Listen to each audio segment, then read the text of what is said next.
Hello, everyone. Thank you for joining us for our presentation, Navigating Uncertainty Implications for Business Strategy and Culture, presented by Tammy L, Madsen and Jo-Ellen Pozner from Santa Clara University's Leavey School of Business in collaboration with Ivy Exec. My name is Mariana. I'm on the higher education team here at Ivy Exec, and I'll be helping to moderate today's session. Before we begin, I have a few brief housekeeping items for our audience. First, all attendees are currently in listen-only mode. However, we do encourage you to engage in the session by asking questions to our presenter, which you can do using the question box in your GoToWebinar control panel. We do encourage questions during the presentation, and we will also have a formal Q&A session during the last 15 minutes of the webinar. Additionally, we are recording today's session, so you can look forward to receiving a copy of the recording via email in the coming days. And now I would like to introduce you to our presenters.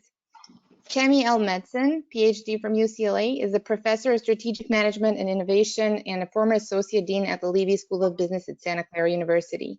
She serves on several boards and teaches in the areas of strategy, digital transformation, and innovation in the MBA, Executive MBA, and Executive Development programs at Santa Clara University, where she has received extraordinary faculty awards for her teaching, research, and service contributions, as well as the University President's Special Recognition. Tammy also holds a Bachelor of Science in Mechanical Engineering from Santa Barbara and a Master's in Science and Systems Management from USC. She worked as a design engineer and program manager at Delco Electronics and General Motors. In her downtime, you'll find her surfing or ocean swimming. Jo-Ellen Pozner holds PhD from Kellogg. She's an assistant professor of management and entrepreneurship at Santa Clara University's Leavey School of Business. She was on faculty at the Haas School of Business at Berkeley prior to joining Santa Clara University. Jo-Ellen regularly teaches classes on leading people and strategic business negotiation for MBAs and executives, as well as corporate governance, ethics, and organizational culture. She also holds an MBA from the Stern School of Business, a master's in economics from the School of Advanced International Studies at Johns Hopkins University, and bachelor's in science and international economics from the School of Foreign Service at Georgetown. And with that, I will hand the presentation over to Tammy and Jo-Ellen. Hi, actually, my name is Andrea Shaw, and I'm the Assistant Dean of Marketing at Santa Clara University. I'm a voice behind the scenes because I am here today to ask a few questions that Jo-Ellen and Tammy will answer around navigating in these uncertain times. And they're hard questions that are just starting to be asked around the intersection of strategy and how it affects culture. So I'm delighted to start by asking, what are typical barriers or challenges in navigating change? Well, thank you for the introductions, Mirana, and thank you for nudging us with these questions, Andrea. To sort of start us off, I think that it's helpful to consider the context a bit more and to characterize it a bit more. So we know that strategic change is difficult in a relatively steady state environment, and with our current context, we've added a number of different dimensions. So we have ambiguity, so there's unclear causal relationships. We have complexity. There's many interconnected parts, and the volume of information is overwhelming. Uncertainty complicates the situation, and we also are experiencing aspects of volatility. The duration of the impact and recovery is a bit unknown.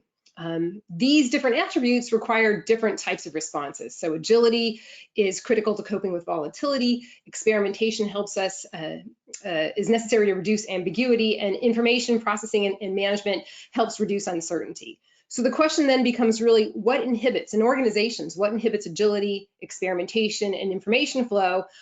These are sort of some of the central barriers to change. And when we think about these issues, one element that stands out is, one of the largest barriers, I should say, is structural inertia. And this is rooted in the size of a company. So think about your organization as it grew large. It started up small, grew large. You start to add in a few layers of management. You add in some processes. You add in some formalized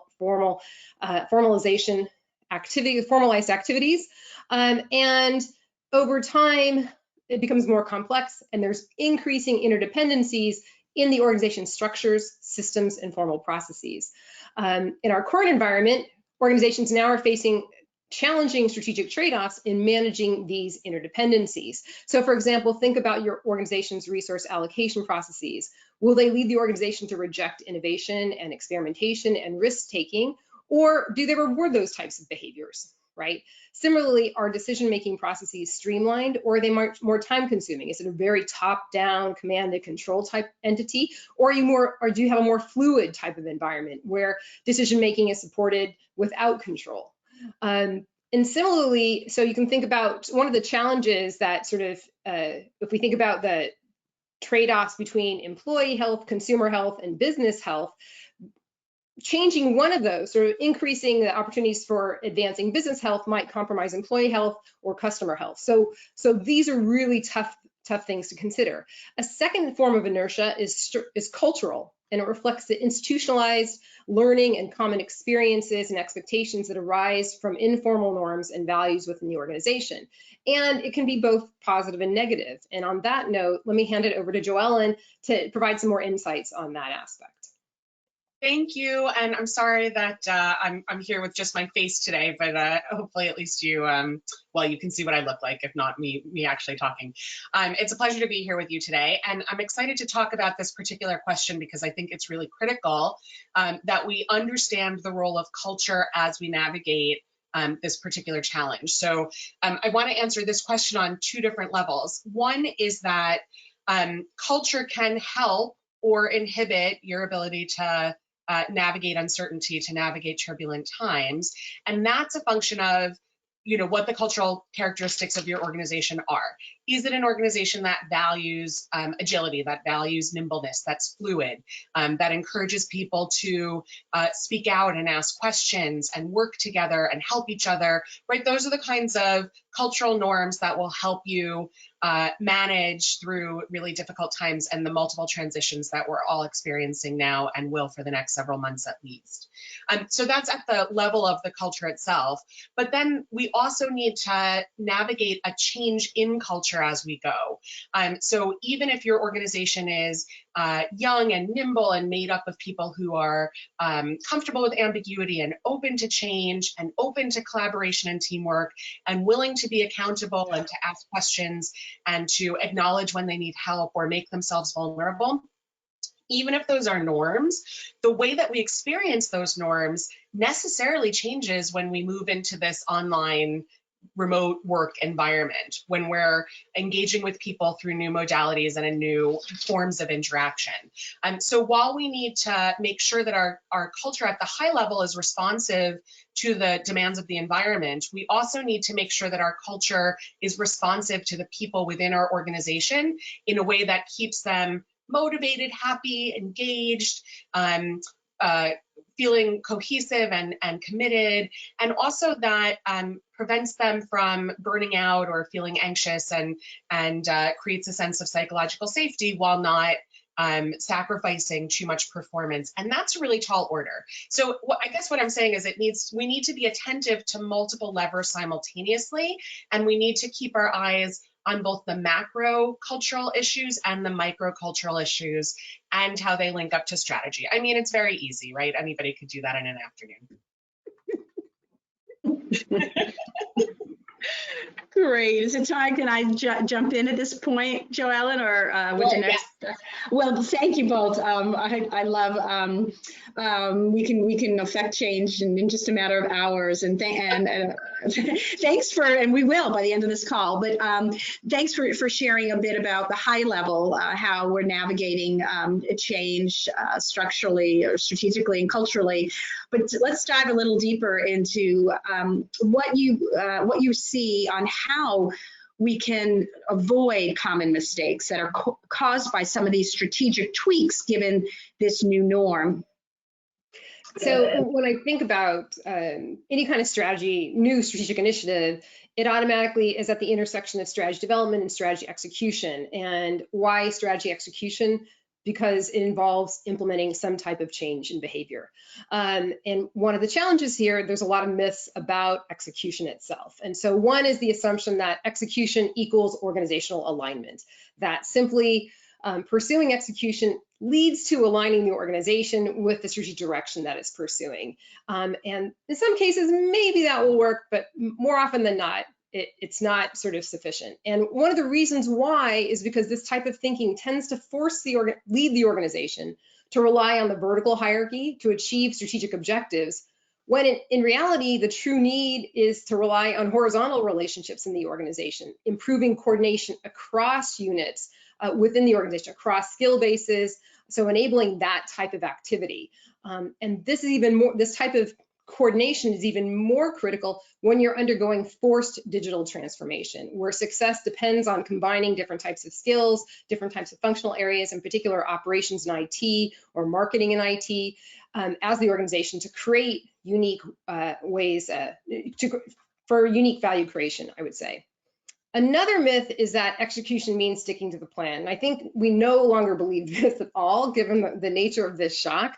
At the same time, most of our strategy development activities do not include pandemics, right? So during periods of incredibly unpredictable contexts, sort of a lot of unrest or unevenness in the environment, it's really critical to shift from traditional rule systems to employing forward-looking guiding principles. So you're taking a holistic approach to strategy, but somewhat incomplete approach, and that allows for flexibility and evolution. This is to ensure that some portion of the strategy is emergent and formulated in real time. Now, let me be clear, this is not just like a wing it approach or roll the dice and let it happen, it's all good. It does take some real clear thought about what those guiding principles are, and everyone needs to know what they are, and they also need to understand what are the special areas of attention that are required within the organization. In this mode, leaders serve as the connector, right? Facilitator or guide, and so it takes a different type of leadership model if that's not what's been used within your company. In general, we tend to think about strategy.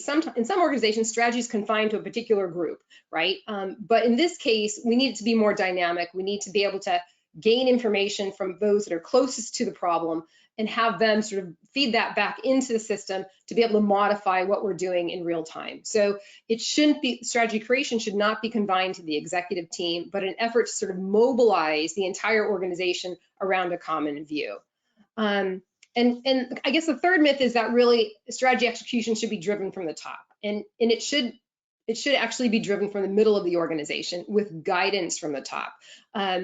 And one of the reasons for this is because we're contending with a large number of interdependent issues simultaneously, given the nature of this shock.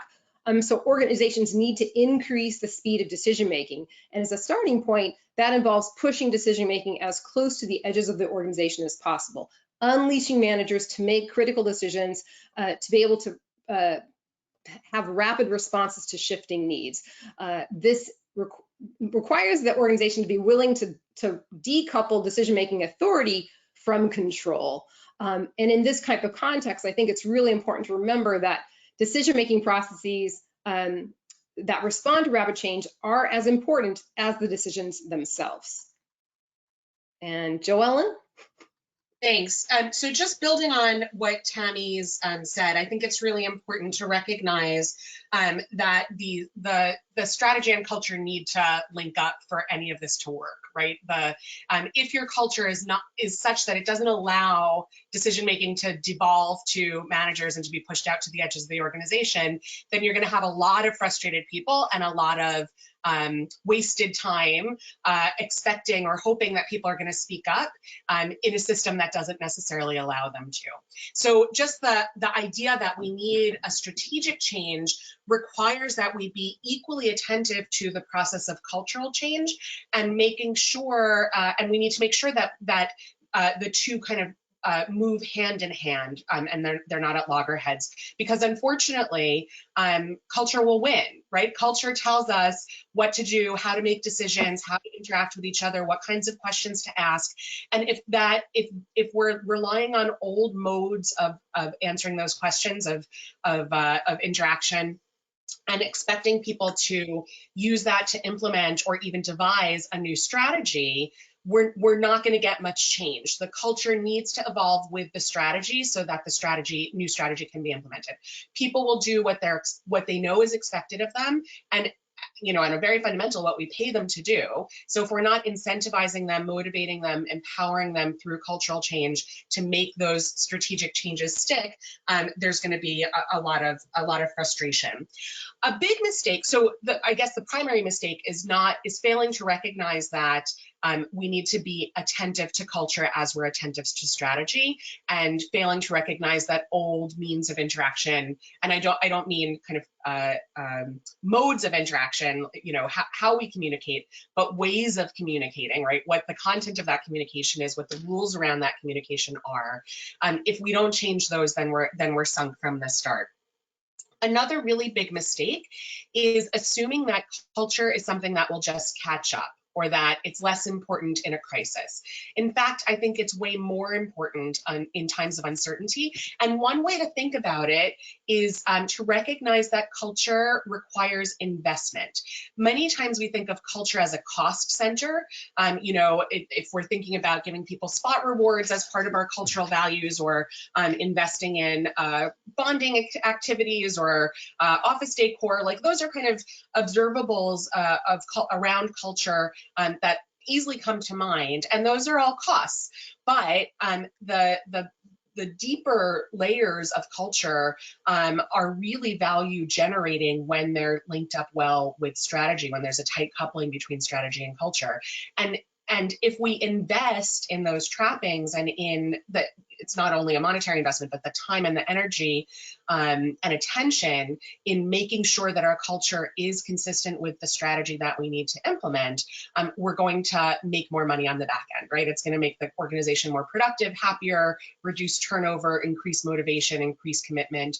So we really need to think of culture as a value creating investment rather than a cost. And with that mindset, I hope that we can get organizations to pay really close attention to those organizational aspects of the changing environment, and not just assuming that people will continue to execute based on old rules and old norms and old values. The other big thing to keep in mind is that if you're a strong organization with an already strong culture, you're not going to ruin it overnight by trying something new, right? Culture takes a long time to change, and that means that you have a lot of bites at the apple. You can make small changes and see how it goes. And if you've got some strong guiding principles and strong organizational values to begin with, you're not going to make huge mistakes overnight. So being a little bit flexible, encouraging creativity, encouraging risk-taking with respect to cultural change is going to be to everybody's benefit. And I guess, you know, just to put a line underneath this point, we can't save the cultural aspects till the end. We can't wait to see where we end up in 6 months or 18 months or 3 years. We need to be attentive to this as well as we are to, or to the same extent that we are to strategy as well. Thank you, Jo-Ellen. I was taking a lot of notes. I'm sure lots of you were as well. Just to me, what I just want to share the resonating of what you shared at the end, the speed of decision-making and strategy, aligning with the speed of culture and communication, and the investment in that is critical, because if not, no matter how good strategy is, culture could sabotage. So I'm just, thank you for sharing all that you just did. So now it tees up the next question, which is recognizing the barriers, recognizing the potential mistakes. What is needed to actually start overcoming these typical challenges in executing change and executing change in strategy and culture? Thank you, Andrea. So just to add to Jo-Ellen's point, I mean, many of you probably have heard this phrase before, but culture eats strategy for breakfast is a common notion that, you know, we can't do these two things separately. We need to they need to be moving in tandem and integrated together. And oftentimes the culture piece gets set to the side. So really critical, all the guidance that Jo-Ellen's providing.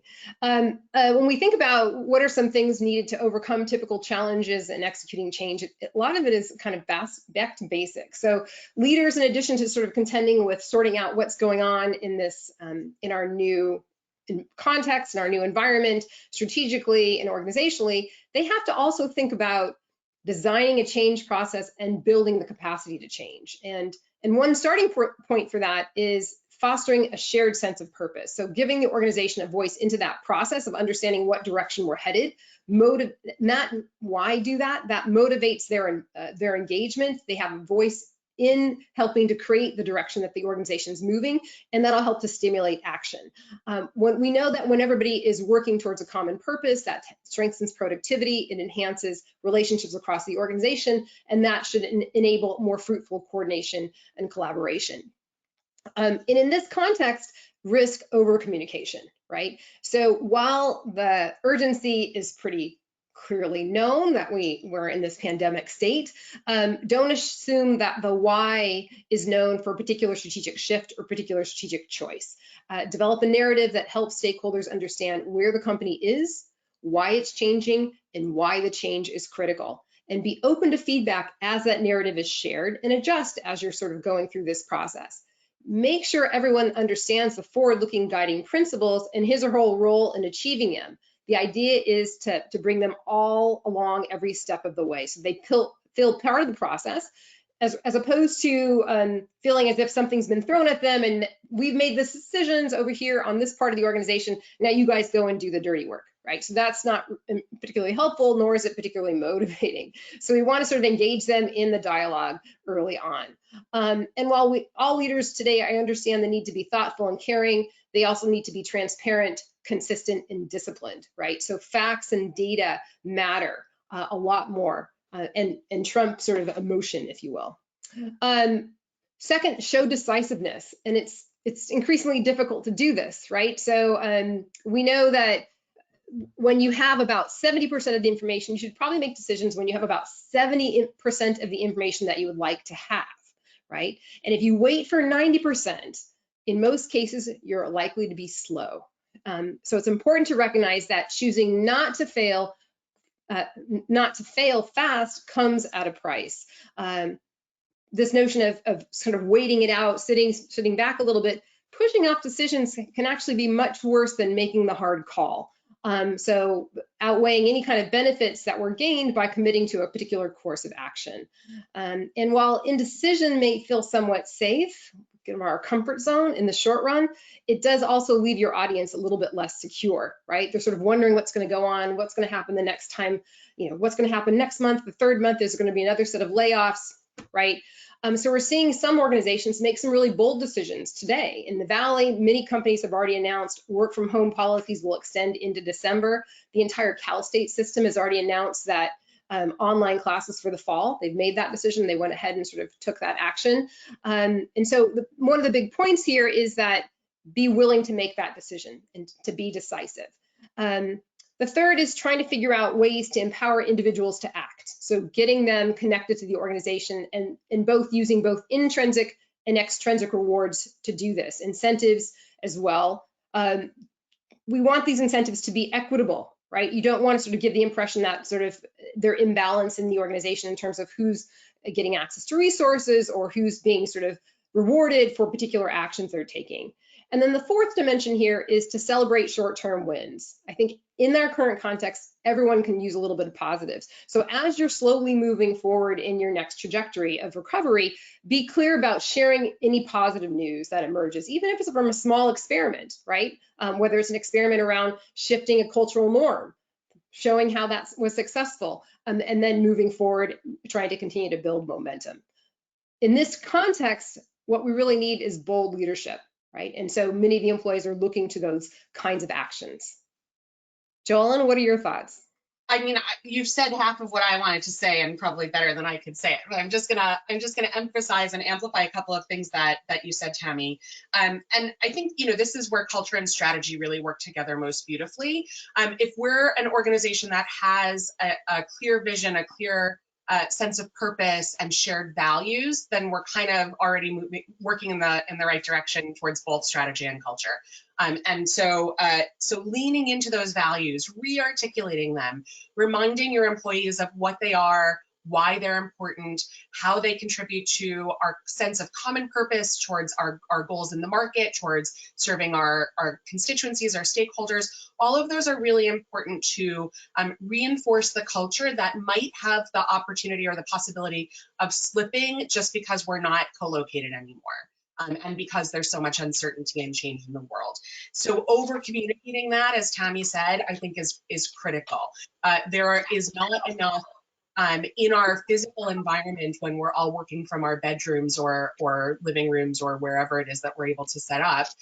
There's not enough there to remind us of the collective experience of working in the office or working with a team or working in an environment, you know, that separation and moving into a workspace is really critical to invoking or inhabiting a certain culture, right? When we move from our house to our office or our workplace, we become a different person. So even more than we did in the traditional workplace, we now need to over communicate those values, those norms, so that they're constantly hitting everybody over the head in a good way, right? Reminding us of who we're supposed to be. I think giving voice to others in every aspect of our work is really important. It helps engagement. It helps people feel valued. It keeps people feeling like they're contributing to a team. And if we're framing those opportunities to give voice around things like values and purpose and vision, then even so much the better, right? Then we're engaging and leveraging culture while helping to improve strategy development and execution. One of the things that Tammy just mentioned that we should be decisive and we shouldn't be driven by fear. And obviously that's correct, but there is also an important role for expressing emotionality and expressing vulnerability at this time that has much more to do with culture than it does with strategy. And I would try to separate those in my mind if I could. So the thing is that in this kind of environment, people's sense of psychological safety is almost entirely compromised, or at least in moments we feel strong and in moments we feel really, really nervous. Am I going to have a job in 6 months? Is there going to be a round of layoffs? Are we going to get paid? Are we going to get a bonus? Am I going to be able to, right? Like all of the what if scenarios that that this crisis induces are real. And because we're not together and getting the psychological charge, the emotional charge from working with our colleagues that we normally do under regular circumstances, we have a tendency to amplify those fears. So I think it's really important for managers in particular to make space for everybody to experience that and to recognize that it's okay and to let people off the hook a little bit and to encourage them to experience their emotions, get through them, and then move past. But if we just pretend that those emotions and those concerns aren't real, then people become even more demotivated and less committed. So it's really important to make space for that emotionality, not with respect to culture, to strategy execution, but just with respect to treating people as humans, so that we can encourage a sense of psychological safety and make sure that they're okay and that they have time if they need time one afternoon, you know, to have a little breakdown or to get their thoughts together or to take a walk, which they might not normally do during working hours, but maybe they really need to do now. So those things are important. I think the most important thing towards overcoming obstacles to change is not being afraid of change yourself. And so again, come back to Tammy's point about fear and boldness. We have to, as organizational leaders, lead by example. And if we're demonstrating all the time that we're nervous about making the wrong call, or we're nervous about making a mistake, that we're nervous about leaving old habits behind, then everybody around us is going to pick up on that and do exactly what we're doing. You know, everybody is trying to make their way through the world, which under the best of circumstances is marked by a great deal of uncertainty and fear. And under these circumstances, those anxieties are just amplified. People are really looking to leaders in the organization to understand how to proceed and what the appropriate response to any given challenge is. So we need to lead knowing that eyes are upon us, and you know, feel comfortable with change, approach change with embrace change, and recognize that it's okay to make mistakes as we go. I think I'll stop there. Thank you. That was wonderful. It got me thinking of some of the great work Brene Brown does on the power of vulnerability. And I think that's exactly what's needed now. Now, I had a question that I think you addressed to some great extent around what do leaders do to maintain momentum throughout these transformative efforts. but I'm going to add a little bit to that question from something that I've gotten from attendees, some questions around how do leaders build culture or even transform culture and company culture when people are working remote and are dispersed and are seldom seen and seldom together? You've alluded to a little bit of that, but are there other tactics that leaders can do not only to sustain momentum, but to potentially create a new culture while people are working remote? Yeah, let me, Jo-Ellen, why don't you sort of take this part of that question? Sure, and I'm sure you'll have something to add as well, Tammy, because it certainly impinges on strategy execution. I think this is where my suggestion earlier that we need to think about culture as an investment rather than a cost really comes into play. If we're just assuming that things, that we're so stretched and we're so anxious that we don't have time and resources and energy to invest in maintaining and changing our culture, then everybody's going to kind of fall apart.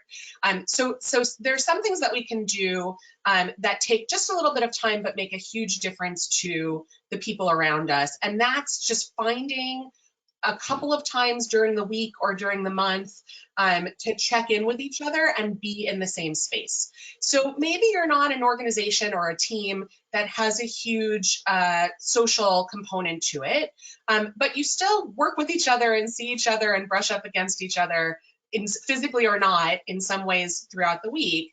We need to find kind of new ways of getting each other to brush up in a physically distant, socially distant way. So maybe you have a weekly Zoom call where people are not just focusing on work, but also just saying hi to each other and asking about, what's going on. And it doesn't need to be a deep confessional time, although it could be, but really finding times to build that sense of cohesion, to see each other, to look each other in the eye, to recognize each other as humans with lives, to see each other's dogs or kids or whatever it is that or needlepoint projects, whatever it is that's or in your space that kind of gives people insight into what's going on with you, that can go a long way towards maintaining and building and increasing cohesion.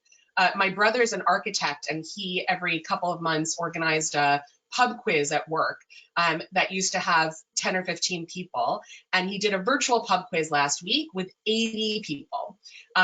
So people from all over the organization who normally wouldn't participate in this were just really looking for an opportunity to connect and see their colleagues and their friends and have a chance to blow off steam. There was a little bit of alcohol involved.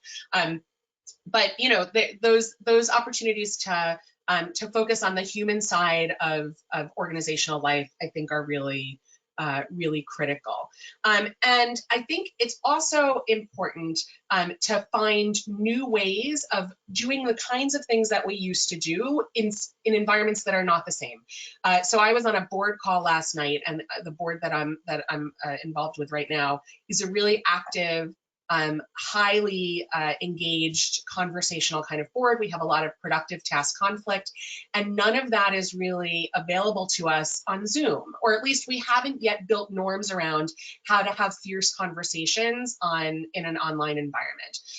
And so at the end of the meeting, we spent some time talking about how our norms should shift, how we should interact with each other. We named the process, right? This is something that we need to invest in.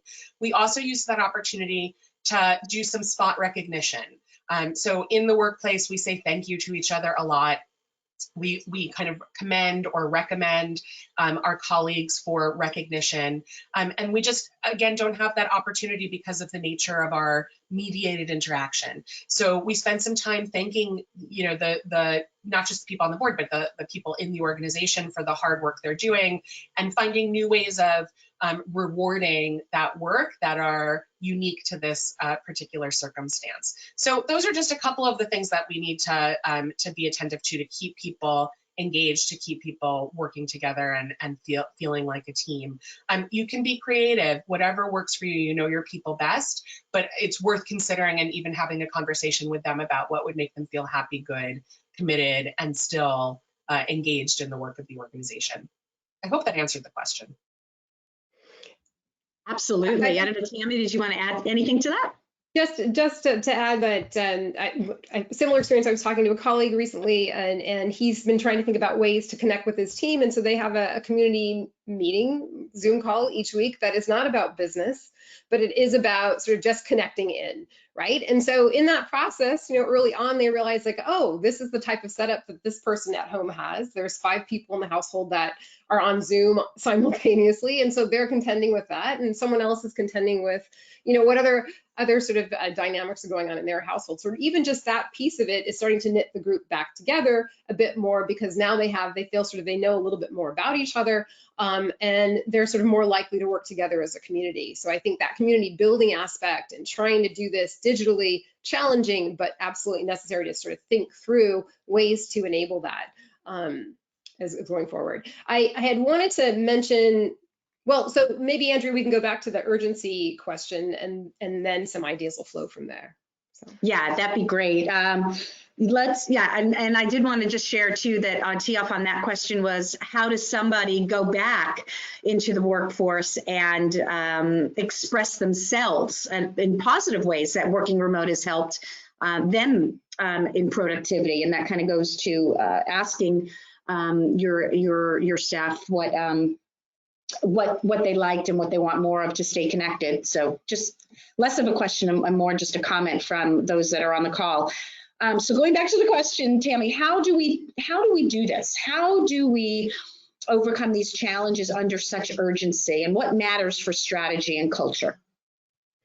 So I think you're already getting the sense it's super challenging, right? Not incredibly easy. And there's a variety of different actions that firms can take. And I think one thing that we're seeing organizations do today, right, urgency calls for organizing differently. There's a number of different ways we could think about structuring the organization differently, but placing a premium on this notion of enterprise agility so that the strategy and culture and capabilities are not obsolete by the time you actually launch a strategic initiative. And some of that work is bundled into this notion of setting the strategic objectives as kind of guiding principles rather than just a specific outcome, right? So that there's some flexibility around that. So if you have these guiding principles, then use scenario analysis to try to characterize different future horizons and adapt the strategic roadmap around those horizons.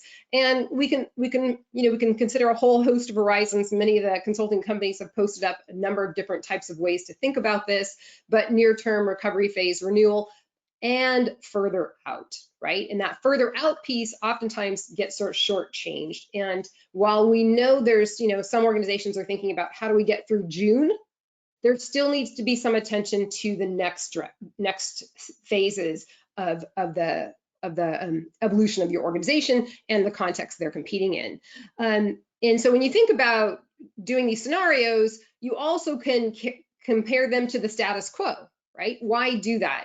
Do that because it helps to show that it's perhaps no longer attractive or requires some different ways of thinking that will make it a more attractive path. This is incredibly important because given the resistance to change, there's going to be folks that are really attached to the status quo in the organization, what we were doing before. And if that's no longer working, you have to be able to try to shift that mindset. And showing this kind of future looking, look, if we go near term or these alternative paths that show opportunities for creating and capturing value, then it's more likely to sort of catch the attention of those naysayers and that tend to push back. The other part, sort of reiterating this notion of balancing quick wins with long-term activities, we typically sort of, again, tend to devote a lot of attention to the day-to-day, and oftentimes not spending enough attention thinking about the future. So a lot of what I refer to as competing for today versus competing for tomorrow, and we need to really shift direction to that forward thinking today, even in the near term, because think about the near term, even the short run is going to be different than what you thought it was going to be 7 months ago, right? So your lagging indicators are not going to be that helpful here. So we see a lot of organizations doing this. So Kimberly-Clark is using sort of a large number of models to try to figure out outcomes and develop scenarios and contingency plans. AT&T's, their CEOs mentioned that they brought in a bunch of economists to try to give them some understanding of how to develop better alternative scenarios. And once you get through that path, then the challenge is sort of trying to choose. At some point, you have to make a choice, and then it's sorting out what are the major constraints in taking that pathway. The second piece of this is trying to figure out ways to develop momentum for the future despite this ongoing uncertainty. And I would say now is not so much the time for incrementalism or sitting back and waiting until it kind of passes. Well, we'll do a little and it'll be okay. That's not likely to help you carve out a new position. It is a great time to try to experiment. So as Jo-Ellen said, look, you can, if you make one change in sort of cultural norms or informal processes, that's not likely to dramatically change the culture as a whole, because culture shifts very slowly. So you have an opportunity to sort of test things out, requiring changing your assumptions, experiment around those assumptions, consider or respond to different types of opportunities that you otherwise weren't planning to take on. And in doing so, pay attention not only to your industry, but the broader arena, meaning that adjacent industries, what are your suppliers doing? What are your buyers doing? What are the complements to your industry doing? What are the opportunity landscape is quite broad. And so try not to just focus on sort of localized information or your sort of specific area of expertise. And we see a lot of firms trying to figure out ways to build momentum. Some of them have the resources to do that. So Amazon reinvesting $4 billion in the organization to try to build momentum for the future. Sure, they're an extreme case. Not every organization is Amazon and has those kinds of resources, but it's surely a significant commitment to try to address COVID-related issues. Uber recently mentioned that they're a takeover attempt for Grubhub, clearly an opportunity for them. We know that Uber's other ride-sharing business is struggling dramatically, but yet they're thinking about taking this dramatic move to try to consolidate the delivery business, the food delivery business. Nextdoor, that app that we have in our communities, since we're all at home, we're all using this a bit more, and they're expanding services for their local communities, right? So the idea here is trying to think about different ways of creating value, what opportunities are emerging that we really haven't looked for or haven't really paid attention to in the past, as a way to sort of invest for the future in recovery. Yeah, I think just piggybacking on what Tammy said, looking for opportunities, looking for ways to change, ways to make people engaged, feel safe, continue to execute strategy appropriately, know what to pay attention to. That all requires some scenario planning, and it requires some a lot of communication and a willingness to be a bit bold. While we're doing all of that, while we're trying to act decisively, we also need to instill, again, the sense of psychological safety in our colleagues. And so that means that there's a little bit of tension there. We don't want to overshare. We don't want to let everybody in on the minutiae of our decision making and our deliberations, because that can provoke anxiety also. So what we want to do is share enough about that a decision-making process is happening to get people feeling calm and under control, and not increasing their levels of anxiety to the point that they can't work. So that planning has to be communicated appropriately, and that what looks like appropriate communication is going to shift based on the type of people that you're with, the norms of the organization, and the needs of the day. I think it's also important to recognize that, we were just talking about not getting it right the first time, that's okay for quite a while. I mean, we can't continue to make losing bets and still thrive as an organization, but we also can't wait until we have perfect information. There is so much uncertainty around us that we have to make the best decisions we can with the information in front of us at any given time, and let the subsequent decisions flow from there. So I often tell my colleagues and my collaborators that we can't solve 7 equations with 15 unknowns simultaneously. We have to solve for one unknown and then keep going. And from a cultural perspective, what that also suggests is that we need to redefine what leadership looks like and what it feels like. Many of us are in relatively stable environments, even if they're competitive and intense, where we kind of know what the rules of the game are and we're confident in enacting them. In this kind of environment, in this kind of turbulent situation, the rules of the game are shifting constantly, and that means that we don't have the liberty of waiting until we feel comfortable saying something or doing something. And the follow-on from that is that we're not the only ones responsible for making those calls. So a really great leader under these kinds of conditions is somebody who expresses not just vulnerability, but also an openness to hearing other people's suggestions. The leader's job is to set the context for people to do their best and to give them freedom and autonomy to do that, and to ask for help themselves. So the more we can ask people for their ideas and suggestions, the more we can ask people to report their insights and discoveries, even in the very mundane execution of their day-to-day work, the better off we'll be in navigating this change at the cultural level and ultimately at the strategic level. So I think rethinking what leadership looks like and understanding that leadership doesn't mean that you're in charge. Leadership doesn't mean just that you alone are responsible for making sure everything goes well to minute detail. That can be really liberating, and it can actually get us much better outcomes. And for some organizations, that is going to be a real cultural change, right? If you're in a kind of environment where giving voice is not encouraged, where there's not a lot of consultation from higher levels to lower levels, then that's going to require some rethinking and some change. But now is a great opportunity to do it and to see how well it can work.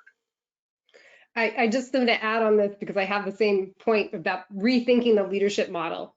It's sort of somewhat necessary, right? Because recognizing that it could come from many different places in the organization that it previously had not, and regardless of the title or in whether it's earned, not it being earned and not appointed per se, but it can come from different places in the organization that we previously had not expected to see it.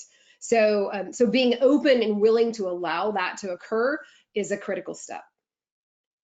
Yeah, I think that's a great nexus of strategy and culture, right? We don't know where the next great idea is going to come from, and we need to create an environment where it can come from wherever it lives.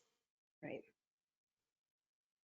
Great. Oh, wow. Now, the last question that I was going to pose, although you're both kind of getting at it, unless there's some additional items you'd like to add, is how can leaders or the new leader sustain momentum throughout transformation efforts?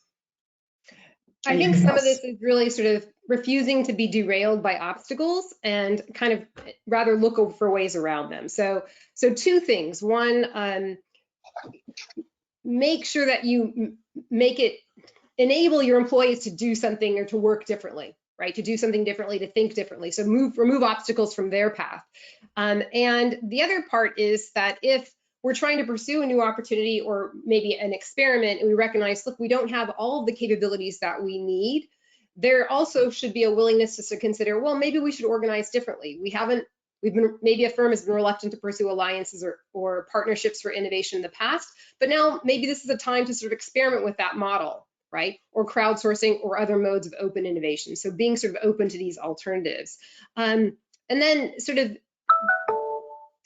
taking a discovery lens, being willing to sort of look beyond what your traditional customer base is for these unexpected opportunities. So crime scene cleaners have been tapped to clean office buildings, right? This is not their typical audience that they would go after. Drone companies are using drones to disinfect medical facilities. Again, not one of the initial kind of customer groups they would think about serving.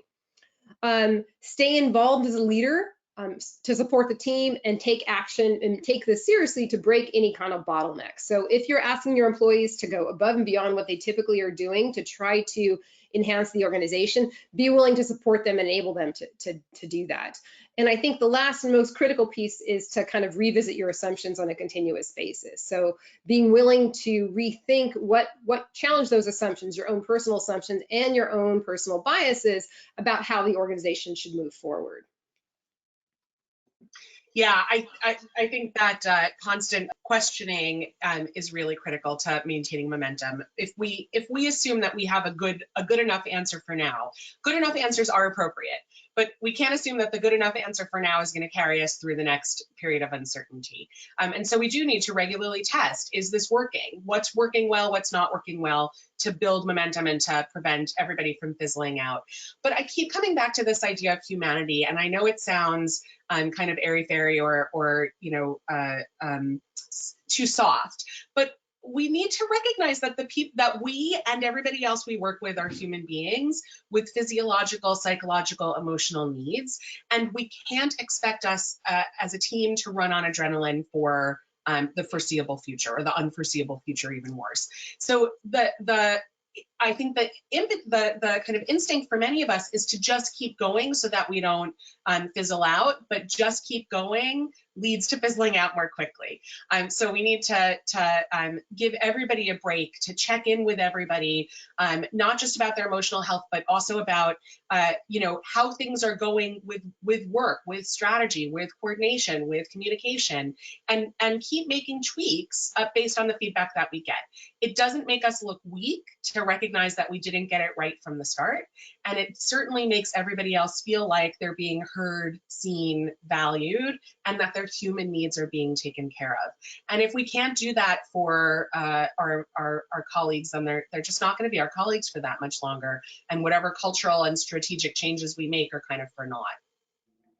I think this issue is incredibly important, because even in the short run, we've all experienced the Zoom or conference call fatigue, right? So video fatigue, trying to sort of monitor everybody on the screen and pay attention to what's going on.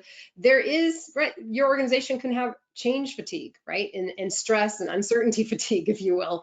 And so being mindful of ways to sort of encourage while also supporting the individuals is incredibly critical, because the sheer pace and degree of change creates a huge amount of stress, and at some point you cap out, right? You're not going to be able to extract it, and there's going to be more frustration that builds up, as opposed to sort of, oh yeah, I'm going to sort of continue to join the group and move this forward, right? So the careful mindfulness around how you're connecting with the employees, particularly in this distributed context, making sure that they feel supported, psychologically safe, as Jo-Ellen is saying, and can continue to sort of manage as these transitions go forward, because we're likely to continue to see more types of changes that we need to respond to downstream.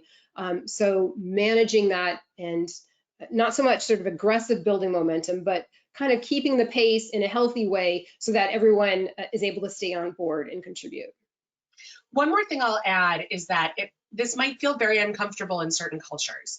You know, there are lots of people who work together, even in really tightly coupled functions, who don't communicate about their personal lives or personal needs, who don't ask each other personal questions, who aren't thinking about, who just don't check in with each other, and that's fine. There's nothing wrong with that. In fact, that's very appropriate to certain organizations, missions, strategies, environments.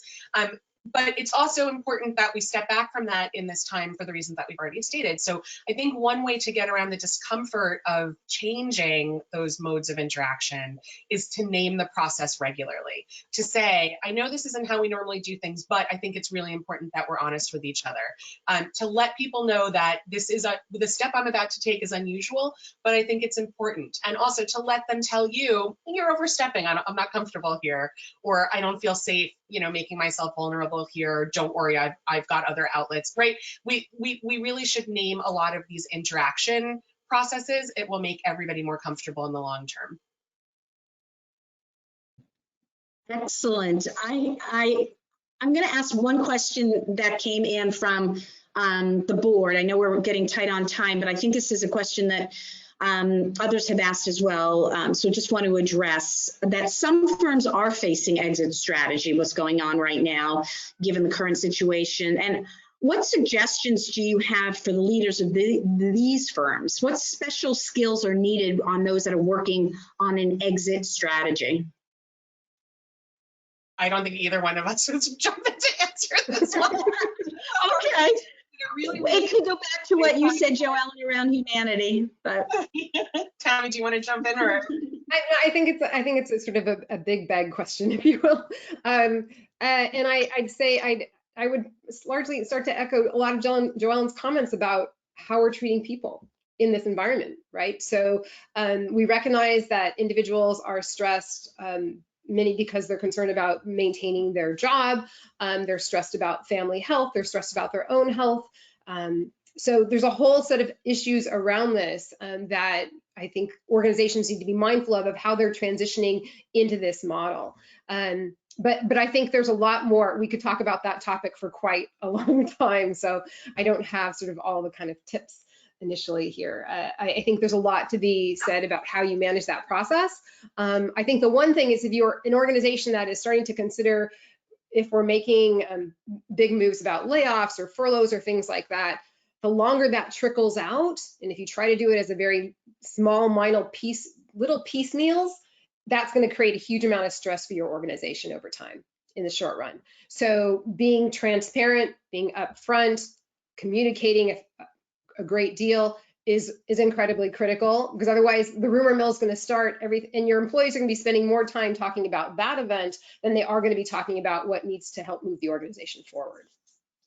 Yeah, I think that communication piece is really the most important. And you know, I think nobody is going to be surprised by any shutdown these days, right? There's no organization, maybe save Amazon, that we would say is probably immune from risk in this environment. And so that's on everybody's minds. And so you know, the rumor mill can be really destructive. Obviously, it's going to happen, and we don't want to manage it. We don't want to prevent people from talking to each other, but we want to give them enough information and enough insight to show them that we care about them, that we're trying to be thoughtful about things, that we have a plan, that they're, you know, communication, I think, is key. And transparency, guarded transparency, is probably the watchword. Excellent. Still great advice. Is there anything, we're going to wrap up, is there anything, final words, Tammy, Jo-Ellen, that you would like to say or share? I would just say that, you know, we've thrown a lot of ideas at you and a lot of things to think about. And it seems like in this kind of environment that having more things on your mental checklist of issues to you know, run through every day feels like a burden. But in fact, I think that if you're able to take a big picture view of culture and strategy and how we need to change, and kind of regularly check in with them, put them on your weekly calendar of things to think about or review, you'll feel a much greater sense of control. It's not paying attention to these things that leads you to feel helpless and kind of awash with the flotsam and jetsam of the times. And I think, you know, it feels like extra labor to stick this into your weekly calendar, but I think it'll actually help you feel safer and more stable in the long term. I think it's an excellent point, John, because we can sort of, everybody's busy, working hard, trying to move things forward, and, you know, stepping back and saying, well, I'm frustrated, I'm not able to get this project done, or not able to get over this hurdle. And so stepping back and saying, well, is this a strategy issue? Is this a culture issue? Is it both? What is the constraint, right? So because we have these great practices in the organizations that help us do things, but under some conditions, then we're working for that practice or process, as opposed to sort of, it's becoming more of a barrier than it is something to move forward. So just being mindful of, like, am I aware of what's going on strategically within the organization? Am I aware of the cultural norms and how they're helping us move forward? Great. Well, we've hit the top of the hour. I feel like we could go on for a lot longer, but I just wanted to thank Tammy and Jo-Ellen for sharing their expertise, their knowledge, and their humanity, humility in what's happening, and the importance of recognizing the person as we look at what's happening from our business challenges. And I will just say that at Santa Clara University's Leavey School of Business and at Santa Clara University, we are about educating the whole person. It's just a part of the DNA of who we are. And we are in Silicon Valley, so we're the cradle of creativity. And so I share, for those that may be interested in learning more about us as an institution and about the work we do and our amazing faculty do, our website's scu.edu/business. So please take a look. We've got some really great programs, a lot online right now. And this is how we approach education, so we approach business education. So I will say my farewells. Mariana, is there anything you'd like to add from IB Exec at this point? Yes, I would really love to thank you for assisting, and definitely for thank Tammy and Jo-Ellen for a really insightful presentation. The audience was very engaged there. We have plenty of questions to answer afterwards, so we'll definitely address those. I would like to share with the audience that we will make sure that this is all covered. We definitely didn't have enough time, to cover everything that was shared with us, but I really appreciate your time. Thank you everyone for joining, and have a great rest of your day wherever you are. Thank you. Thank you. Take care. Take Thank care. you. Bye-bye. Bye.